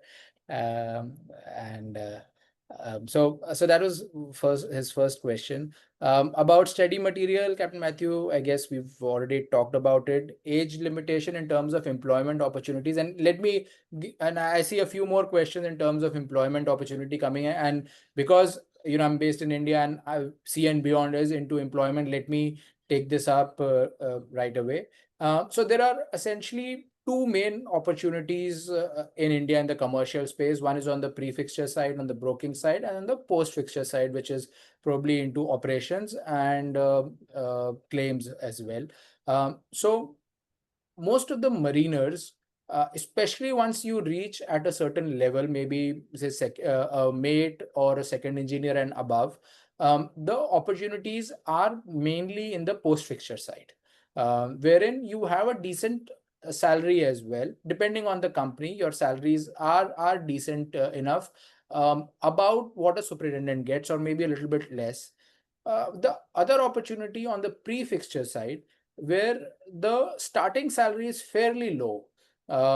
Hence, because of that barrier, a lot of senior officers or engineers, they are not able to accept those remuneration, and many don't go over there. Although the remuneration increases multi-fold over the years of time if you are able to succeed. But on the pre-fixture side, which is on the broking side or the chartering side, they prefer people who have lesser experience, possibly, so that they can sustain themselves, they can learn, and it's a fairly tough field over there. So you need a little bit of flexibility as well. Young people, the probability of success with the younger person is probably higher. Uh, I'm assuming that would answer your question, Captain Matthew, and a few more other questions which have come which are in the chat. Then in terms of ICS helping you to get a job, I have, for example, seen Sumit, who is a chief engineer and who passed his ICS exams, and he has been working as a broker in Dubai for the past 2 years, right? But if you ask me whether everyone who passes ICS exam would become a broker or would get a job in commercial shipping, probably the answer is no, right? It depends on a lot of other factors. But as Punit mentioned, it essentially it helps you to get a foot in the door. How best are you able to leverage your skills to open that door fully? That depends on an individual to individual. But I'll leave to you, Puneet sir, to probably talk a little bit more about the opportunities that a person gets after doing ICS qualifications. So I think there are some tangible, visible advantages that you have with ICS and employment opportunities. A qualification is having its value, especially I have seen if your organization has ICS fellows at the top of the organization, they are aware of the qualification and they do kind of take that into account. So if you apply for a job and you do have a qualification, it kind of adds to your resume and it makes some value within the organization. The growth chart and promotion chart also has some impact. But more importantly for me, it's the intangibles which is important. The fact that you have an ICS qualification or a membership or a fellowship, you are able to then connect through an event with the people who are actually very useful in terms of new opportunities coming up. Your connection and network increases. and your ability to actually find the right people to connect in case you are actually needing to move or you want a job. That all becomes wider as a network. And there is definitely a degree of trust. If another ICS member comes to me and a non-ICS member comes to me, I think the level of trust that I intrinsically have from day one with the ICS member is greater to start with. If things later on happen and then that trust is broken, another story. But to start with, you have that foot in the door, as Captain Gaurav has said. So there are tangible benefits and there are intangible benefits. And I think the intangible benefits eventually outweigh the tangible benefits in the long run. Yeah. Absolutely. Absolutely. Agree.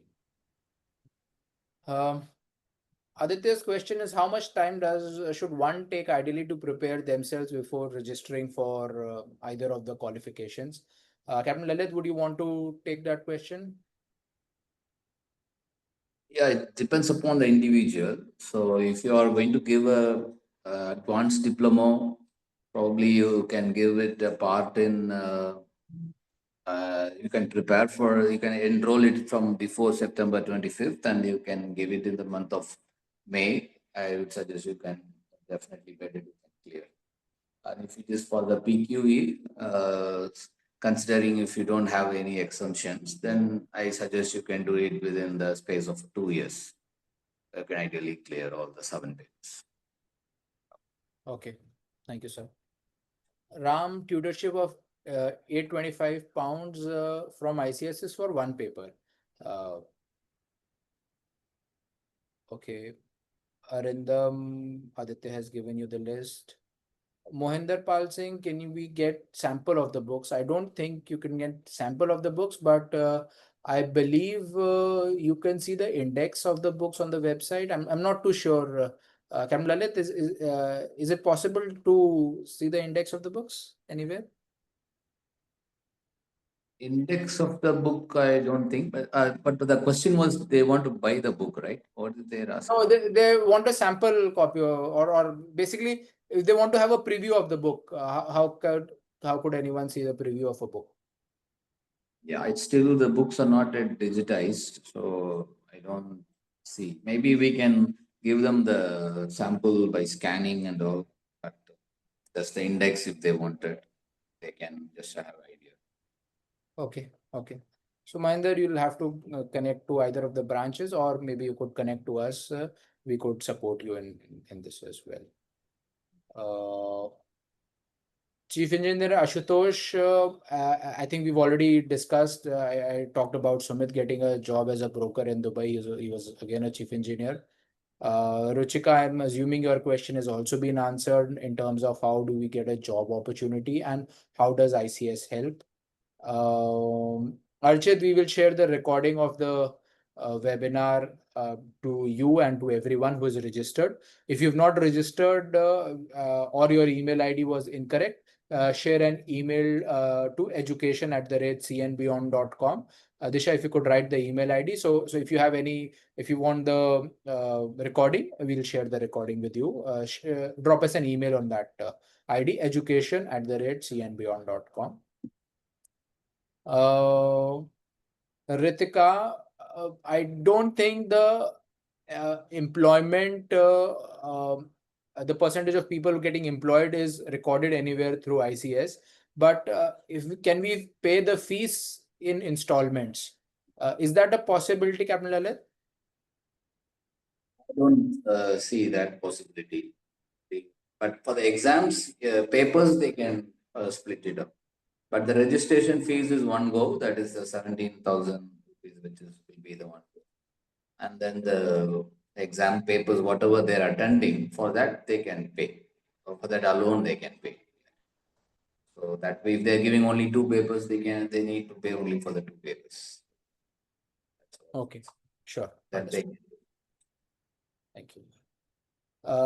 Sachin, you want a single point of contact? Branch can be that, or we could also support you. We do not have any additional charges in terms of facilitating whatever you want. If you take any of the services, that's what you pay for, but no additional charges.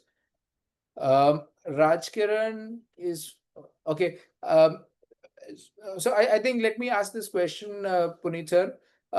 If a person does a foundation diploma or an advanced diploma, then um, would a person have access to whatever a person who has completed PQE qualification has? All those things, would the person have access to all of them? So he would have access to certain of the resources that you have, I know, but most of the events are free for members only. So it's really the members and the fellows who really have. The intention of the advanced and the foundation diploma is to basically allow them to get the knowledge and the education in their relevant area of business that they are in. That's the first part. The second part is that while you're registered as a student, you get access to all the things that students get access to as well, including the discounted books and other things that you want to get hold of it. And if you do have the ability to kind of reach out to the branch and ask them for customized courses, they can probably get that across to you as well. But if you have an event of the ICS and the magazines and other things and networking part, it's basically mostly restricted, free of cost, that is, to members. So that is something which is quite specific. But you do kind of, the reason why you do the advance of foundation diploma is because you want to start off the journey and eventually use that credit to finish that journey off and become a member, because you would like that to be the ultimate value that these guys get. But I think branches have their own individual discretion space. So maybe Captain Lalith can also contribute in that. But I know Singapore branch does allow advanced and foundation diploma students to actually come into these events at a discounted rate. They have a third tier for their advanced and foundation diploma students. Not the membership free, but slightly similar to the student rate that they have basically. Yeah. Right. Captain Lalit, maybe you can top up from your side. Do you actually give some privileges to advanced and foundation diploma students who have completed it? Yes, they are treated as a student. It's some event they are given free access, but mostly they will be given some discounted package as attendees. Like yeah, absolutely. So I think that's an important question, and good that you asked that question, because I think it's quite relevant. But basically the idea behind that was somebody who did not want to do the entire 7 subjects at a shot. It's really about trying to put the foot in the door, but the door doesn't open till you finish the 7 subjects. That's the way I like to think about it. Sounds a bit strange, but it's true. Yeah. Karan and Ritesh, asking your questions are: how does it help a sailing chief officer or a sailing mariner to get a job? And I guess that's been answered. Once you pass this, you will have to go through your networking events. You'll have to meet people. You have an additional qualification on your CV, which helps you to get a foot in the door. Yeah. So I would just add one more thing, Captain Gaurav, here, that certain countries have given the ICS qualifications a certain amount of valuation when you apply for a job within that country. I don't know about other countries specifically. We should probably compile a list at some point of time, and we will probably do that. But in Singapore, there are points given for every single aspect of your application.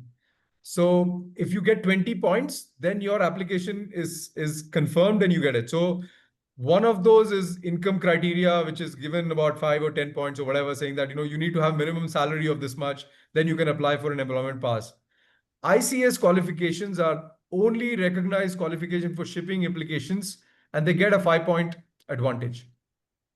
So this is something which has basically come because ICS Singapore branch has lobbied this with the local government, Ministry of Transport. They've come up with this and they want to encourage people to do this. These are some of the things where, they want foreign workers to come in, but they want to get the qualified workers. They want people who are actually really qualified. So if somebody who's a chief engineer or chief officer wants to work in Singapore, his ability to get their employment pass is slightly better with an ICS qualification. That's a good example that there is some value add straight away with regard to employment. Yeah. That's great, actually. That's this amazing job done by the Singapore branch. Yes, absolutely. Absolutely. I agree. Ritesh, to answer your question, if you pass your PQE examination, you don't have to sit in any course, you don't have to go to any institute to get the certificate. Only it's just that if you want to pass the examination, some people take tutorship, some do not. Oh, all right, Ritika, I guess we've answered your question a couple of times. Harsh, okay, I don't see that as a question. That was more of a comment, Harsh.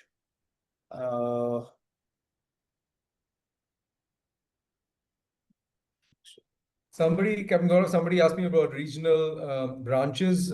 We don't have them listed in the ICS UK website. Only the main branches are listed. But if you click on that main branch, you will see that there's information about regional branches in that. So, for example, like Captain Lalith mentioned, the East India branch basically has Kolkata, Delhi, and also Mangalore and things like that, Cochin. Similarly, the Canada branch, for example, has got regional branches in Montreal. The main branch is in Vancouver, but they also have one in Saskatoon now. Similarly, they've got in West Africa, there's a Nigerian chapter or regional branch, and Ghana is the main branch in West Africa. So what I'm trying to say is that don't just try and think that that particular city or country is the only one that you can access. If you ask that branch, they will give you access to the sub branches or regional branches beyond that in your local area or a place where you want to get information from. It's all about curiosity and asking questions. Keep asking questions. And the branches are your starting point, but the end point can be anywhere, basically. Thank you for that, Punit. This is a good question, and I don't know the name. It's the name of the device which is coming, which is Samsung. So Samsung's device is asking a question on the person is from container operations in a reputed company and wants to switch to chartering. And he wants to understand the scope and the utility of this qualification for him. And it's a good question, and I wanted to pick this up because generally, people come from dry or wet, but I'd like to hear your thoughts on him, Puneet, please. Sorry, can you repeat that? He's in container chartering, wants to come to dry. Right, container operations, but want to come into chartering, right? Of containers or dry? He's not mentioned that. Yeah. So it's the same question that we answered earlier, saying that, the need for promotion internally is justified through a qualification, which actually can be very useful. Your understanding about the commercial aspects can then add value to your commercial colleagues, even when you're doing operations. All these things will eventually get you to that stage where you can move into the commercial side faster, quicker in that sense. There's no doubt that understanding a concept or having conceptual ideas really helps you to try and connect the dots. If you're basically sitting and looking at a simple concept like lay time, from an operational perspective, your only concern is the statement of facts correct or not? Right? But from a negotiation of a lay time term and what impact does it have on your business, that gives you an understanding of contributing operational insights to the commercial guy and say, next time you negotiate a clause, please make sure you put this here. Where does that come from? It comes from this ability to combine the conceptual understanding with the practical on the job stuff that you're doing. That is where ICS has a role to play and eventually adds value. Yeah. Sure. The question from Captain Shashank, he's asking, under a self-study method, how can one approach ICS Chennai or Mumbai, and any assistance provided in that regard? I think Captain Lalith already clarified that there are tutorships which are provided. I'm sure, Captain Lalith, if you could write the email ID in the chat window or where the persons could connect, then they could connect, email over there. In terms of books, books are available, Captain Shashank, with us at a discounted rate as well. With, I think, the branch, you'll have to become a member first to get the discounts. Shreyansh, I guess your question has already been answered. Nikhil's coming from someone who's weighing the option of deep diving in the nearest.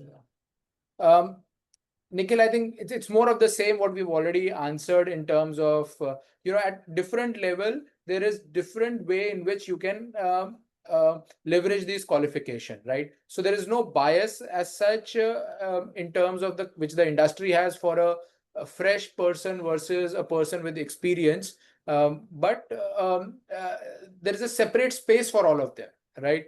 And if you fit in the space, and if you are from India, working in India, I can tell you there is a lot of requirements coming in the commercial side, and companies are looking for persons across the level, but more so probably at a junior level, because it's more affordable, and they may want to teach them and take them higher with them in their organization. Karan, the registration fee needs to be paid every year. Yes, if you're asking for the examination, yes, every year, but the cycle is from June to May. And if you're asking for your membership fees, that also needs to be paid every year. Okay. Sonalika, the difference between courses offered by C and Beyond and with the 3-tier courses of ICS. ICS gives you a qualification, right? And which is accredited by ICS, and you become an ICS member. The course offered by ICS, we don't give you a qualification, we give you a certification, right? And generally, people who are taking C and Beyond's courses are also doing ICS, because that gets you into the network. With our courses, it's likely that you will also get a job, but this qualification of ICS will not come through. Yes, Shubham, if you paid registration fee for November 25, which is now, you can also, within that registration fee, you can also appear for exams in May 26 as well. Minimum requirement for shifting to shore job through ICS qualification. There is no minimum requirement, Rajkaran, as such. If you appear, if you do good network, if you are able to put it across in your CV, you will get a job. Harsh Patel, which books are preferable for maritime students for chartering and broking subjects? It depends on which kind of cargo would you want to deal with. It's a very subjective question. So write an email to us probably, or to the branch, and we should be able to support you, Harsh. Does the qualification have to be revalidated? Is there a working age limit in Singapore? Okay, the qualification, I'll probably, Punit sir, would you want to take that? Well, I don't. Yeah, so I think there's no revalidation of qualification as yet. There is a discussion on the CPD which is happening, but that's another story. But basically, the qualification remains with you, and you remain a member or a fellow till you continue paying your fees. And I think that fee is something we haven't touched on as yet. Maybe Captain Lalith can actually touch specifically as to what the membership fees are also there, because in ICS there is a zonal fee structure. Countries which are a particular zone, depending on their growth, GDP, and purchasing power parity, they have a different rate per se. So that's something that you need to take into account. There's great tier A, tier 2, tier 3 kind of a thing. But Singapore doesn't have an age limitation. I think they've expanded that to 66 now, if I'm not mistaken. You can work till 66. You are working beyond that as well, but 66 is kind of the official senior age which is there. Somebody was telling me 68 might come in, but eventually that's going to be the one, because the longevity is increasing, the ability for people to work much longer is increasing. So that's how it works basically. Yeah. So there is the upper age limit is quite high. Yeah, quite high. We'll take the last few questions. We're almost touching 2 hours now. And but this is an interesting question, and I'd like to have your views on this, Puneet sir. And I'll expand the question. How do you differentiate between an MBA and an MBA could be in commercial shipping, could be in ship management or things like that, with the qualification like this, a professional qualification? Your thoughts on that, please. So I touched a little bit on that. I mean, I hold myself a master's in shipping, trade and finance from Capt Business School, now Base Business School. Very valuable qualification or academic qualification, which is very useful. And obviously, it gives me access to some of the alumni space as well. The ICS qualification, on the other hand, as I said, is something that stays with you throughout your career because you are affiliated to a branch. And because you're affiliated to a branch, you're constantly involved in that local space, sharing, getting information. And that obviously is something which is constantly helping you grow. Another thing with any MBA is that there is no guarantee, there is no confirmation that when you do an MBA in that particular generic nature or even specific nature, that those people will actually be people that you're doing business with or you can do business with. They may be from other sectors, they may be from other industries. This is very much a shipping specific one. You make relationships and contacts with other members in this particular area in the business. So that's another key advantage that you sit with. The ability to do this over a period of 5 years. I think somebody had asked that question also, saying after doing advanced diploma, foundation diploma, how much time will I have to complete that? The whole thing has to be finished in 5 years, basically. So that ability to be flexible, to be able to spread it over a period of time has a huge advantage. MBA doesn't give you that advantage. And obviously that's something very valuable in terms of what it is. So ICS qualification is very much focused on building the industry, education, knowledge, and networking, like we mentioned. The MBA qualifications are basically something which take you forward in, let's say, global leadership and other corporate matters mostly. But this one is very much like what you're doing on the job. You're kind of starting to pick the concepts up and connect the dots. So it's very relevant to what you're doing. And because shipping, as I keep saying, is basically a vocation. It is something that you have actually chosen to be a part of. And you want to upgrade your knowledge specifically with regard to that part that you have chosen. That ICS allows you to do. An MBA gives you a lot of additional topics that we may or may not use.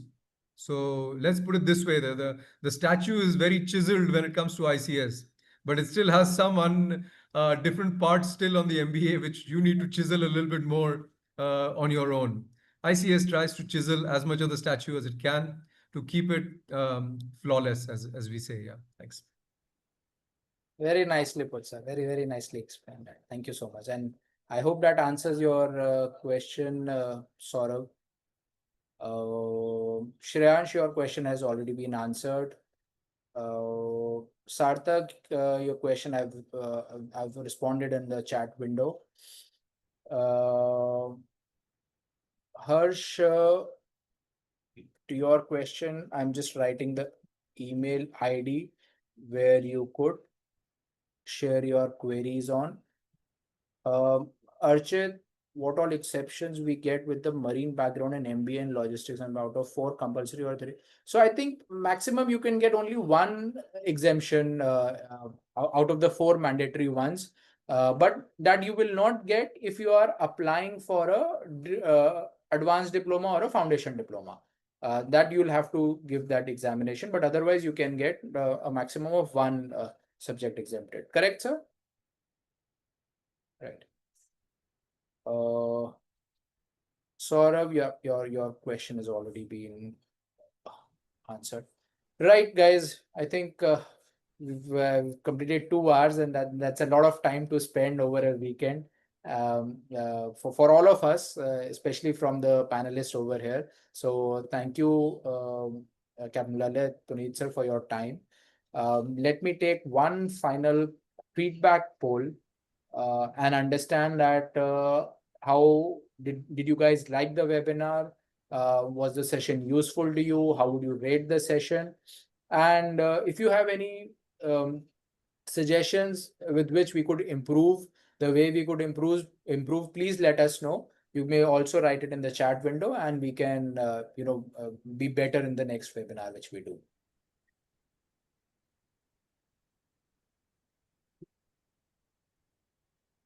I think there's one more thing, and from Sifat's question, I realized is that what I understood from Matt and Punit sir, please correct me if I am wrong, is that with ICS qualification, you could actually sit directly for a post-graduation qualification in some universities in UK. Correct.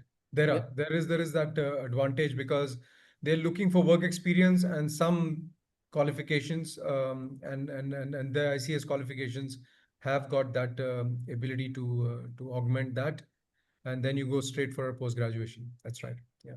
That's a very big advantage, and especially for the mariners, especially on the deck side, who do not have a graduation degree.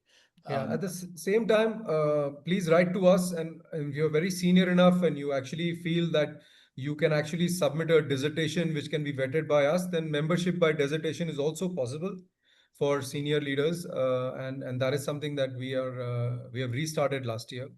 So it is also something which is possible. So please do feel that there is a chance to do that in some cases, but it's few and far between. Most of the people are coming through the examinations, and I think that's because the subject matter understanding is very crucial, very crucial. And I did it the same way. I think those exams helped me a lot in my first job, although my bosses did not probably acknowledge that as much as I think I should. But I think now when I talk to them, they say, no, you knew a bit more than we thought you would. So that's a good news. So somebody like Khalid and Munir Hashim telling me like that, or Harry Banga telling me that's a compliment in itself. So I do see that to be a valuable way to enter the qualification. Yeah. I also remember Captain Ashok Gogia, mentioning it that he took the exams fairly later in his career, and he did all the exams. And he also mentions that whenever he took the exams, it actually enhanced his knowledge, and he was much better at that particular subject practically as well all the time. So, very true. Very true. right. Yep. So I haven't seen the poll results. I think most of them would have said great, right? Yeah, sorry, I didn't share the results. Yep. Okay. I guess we either exceeded or met the expectations. The session Nice. was useful for everyone, and we've got pretty decent ratings in the webinar. Thank you so much, Captain Lalith, and thank you so much, Captain Gaurav and your team, Captain Vineet, Disha, for doing this. I think it's very valuable as a kind of a starting point for a lot of people to clarify these doubts. You're really using the technology to the best possible way, and that's a great example of how the institute needs to also think going forward. So thank you so much, and. Anybody and everybody feel free to reach out to me at any point of time, LinkedIn, email. Just send me a message if you need anything. I'll be happy to help out as well. Yeah. That's so nice of you, sir. And thank you so much for your time as well, and of course, Captain Lalith, for your time. As I've been saying, that not many people would agree, first of all, to do a webinar on a weekend, right? You guys have spent that time. So thank you so much. And I think we all go much better informed in this particular space. And I'm hoping we'll have a lot more people interested in the ICS. And to all of you guys, you need any clarifications, you could write to us or to the branch. Punit sir has been gracious enough to offer his support as well. So thanks everyone for coming here, and I think it was a great webinar overall. Thank you. Thank you very much. All the best. Have a good one. Thanks. Bye-bye. Bye.